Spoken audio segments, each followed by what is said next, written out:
since at least the previous spring term. Pigeons had nested in it unbeknownst to the teacher. Fan used during a demonstration. Pandemonium reigned that day. Bug and feathers reigned that day. That's metal as frick. Shortly after the Columbine shooting, I was called into the office and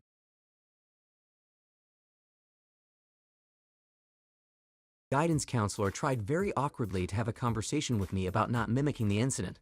I was a model student with no disciplinary issues or any indication of a troubled family life.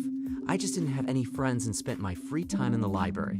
When I asked why I got singled out, she looked awkwardly at her desk and said I could go. Class bully pouring some of his own pee on the teacher's head. Teacher shrugged it off because it wasn't a lot and didn't know what it was. It wasn't me, but the stories were everywhere. In public grade school, our superintendent made us so magnificent. Some kid that pulled his heart on out during a movie to impress us, not his girlfriend. My professor for a computer science class had his phone go off during a lecture one day. He's a pretty chill old man, so everyone starts giggling and some people are yelling at him to answer it. He looks at his phone and says, "Oh no, I'm not answering. My brother died today and I have to make funeral arrangements. I'll call back later." And then he moved on with his lecture. I've never seen a room so awkwardly quiet and sad. That dedication though. I was about 12 when this happened. I'm from Canada, so translate this to whatever grade it is for you. We were in music class and some guy got a boner because he just started having them and have them all the time. Now the awkward thing is he just starts poking it then hitting it hard to make it go away. Most of the people around him noticed and just burst out laughing. A friend of mine was bragging about how he could sleep with any of the girls in the class. My other friend decided to put his boast to the test by asking all girls at once, loudly. The one guy that slept through every class raised his hand. During the lunch break, this guy who was eating a sandwich was on the verge of sneezing. So he finally sneezes and I see the piece of sandwich flying, I'm not kidding, into the mouth of my classmate who was busy laughing. His confused expression was priceless. 11th grade, shitty alternative school. One of the scummy kids was a notorious cigarette bum. They gave us smoke breaks at school to cut down on kids leaving campus. One day, he asked to bum a cigarette from someone, and they said, "Eat a fly off the windowsill and I'll give you a cigarette." He thought about it for a minute, and someone else offered to give him a cigarette for every fly he ate. This turned into eating all 24 of the available dead flies for 24 cigarettes. He ate them one at a time and collected a cigarette for each. The next day, he tried again, but there weren't any flies to eat. The following day, he brought his own flies in. That kid was tricked up. I was in the 9th grade, and there was a girl in my classroom who broke both of her arms, so she had them in the cast that held her arms above her waist. Now, this girl wasn't the most popular, and she was best friends with another girl who was equally awkward as she was. I will never forget when the best friend raised her hand to get the attention of the teacher. The teacher called on the best friend, and she asked, "A kid in my once for show and tell." He said, "It hides when he's cold." That's the only sentence he got out before one of the teacher was able to get to him and pull up his pants. The girls in the class asked what it was for, and the teachers didn't know what to answer except for snack break and then back to show and tell. This really weird nerdy boy asked the prettiest girl to homecoming with this crazy big sign right in front of the entire class, but she already had a date.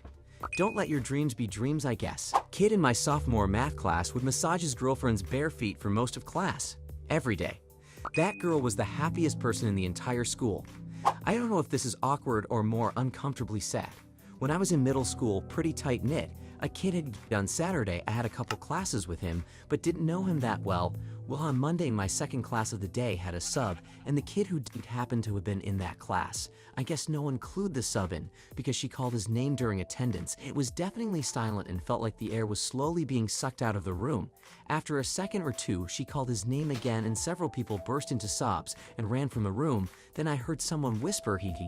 Another teacher I had was absent that day too. I think he had some prior engagement as opposed to randomly taking a sick day. And the next day when he came back, the boy that did was also in this class. He was apologizing profusely for not being there for us and everything. At some point during his little speech, he started crying and slammed his fist down on his desk. It was so sad. He truly felt awful for not being there that day. If you haven't watched my other videos, then be sure to watch this one. I bet it will amaze you. Or you can watch all our videos in a row in this playlist. Write your stories in the comments, subscribe, turn on the bell, and go to our Discord. There we give you money for uploading our videos to TikTok. You uploaded, you gained views, you got money. Link in the comments. People who have met their online friends. What made you instantly regret it? Story 1. I met a girl in person once, but life got in the way of meeting again for quite a while.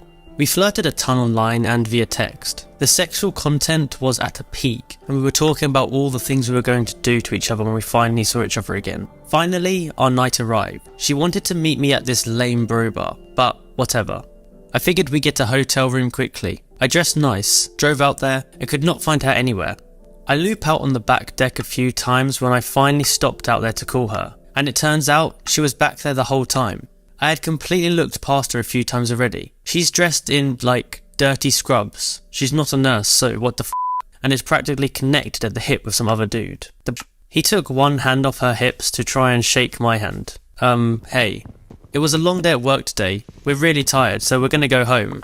So what the f*** should I do? Drink, I guess. It was good to see you. I watched them walk around the corner, and then I took a different exit. The next day she texted and said I looked really good last night. Had I known that was her back there the whole time grinding up on some other dude, I would have Grandpa Simpson too. Story 2. I used to play Counter-Strike with one of the most lively and funny guys I've ever met. He was a linchpin for half a dozen other guys in a friendship group that he welcomed me into. They lived about 200 miles south of me in the south of England. For several years we talked and played games together.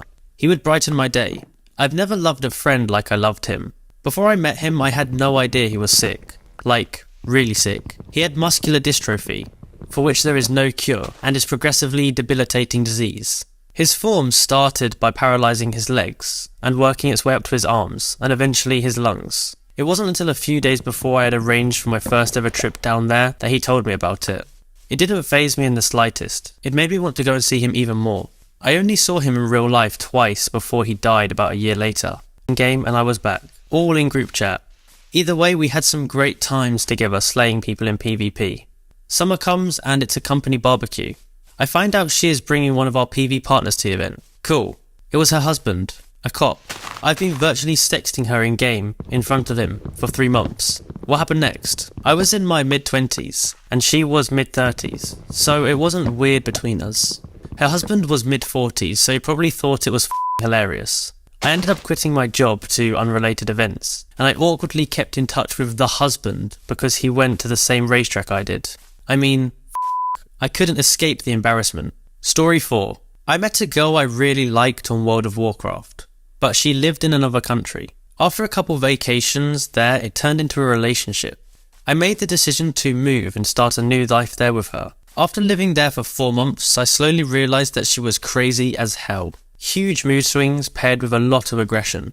I ended up getting stabbed in the side by her while asleep. Needless to say, after getting out of the hospital, I took the first plane back home. She's still in a psychiatric hospital. What did she stab you with? My new filleting knife. Happy she grabbed that instead of one of the older blunt ones. Luckily she missed any fatal parts, and it was only a 4-day hospital stay. Story 5. I was 13 and had a 20-year-old pen pal in Hong Kong. Both of us female. We met on Tumblr and emailed each other regularly. My parents were CC'd in all of our responses, and we basically just talked about our cultures. About a year of us talking went by, and she said that her university allowed her to study abroad in Europe for a semester, and she chose my country. Fun. I was excited. I thought as much.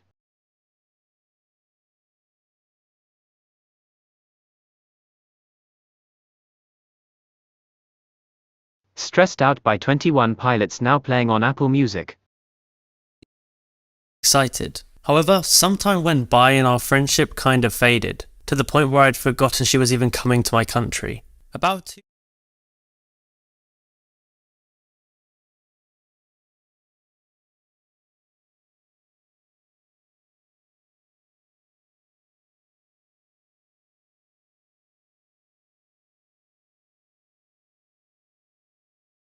weeks before she was supposed to come, she emailed me that her student accommodation had been cleaned out, so she couldn't access it on the night she arrived. She needed a place to stay for 1 night. I asked my mum and she agreed to pick her up from the airport with me, and she could stay with us for 1 night. I mean, we trusted this girl. Thank you for letting me stay here this semester. Huh? Excuse me? This semester? I asked her like, what do you mean? You can stay here tonight. We can see each other during the weekends if you want to hang out, but you can't stay here. She goes quiet. We go to sleep. At this point, I just wanted her to go away, and I got what I wanted. The next morning I wake up and she's gone. I don't even know how she got out because we lock the doors at night, but she just vanished. Her suitcase was still there.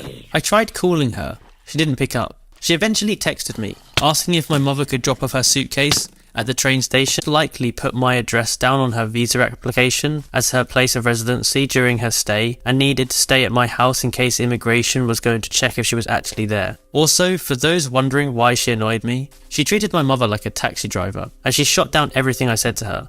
She was rude to me until she gave me the presents, and after which she directly started talking about staying to me the whole semester.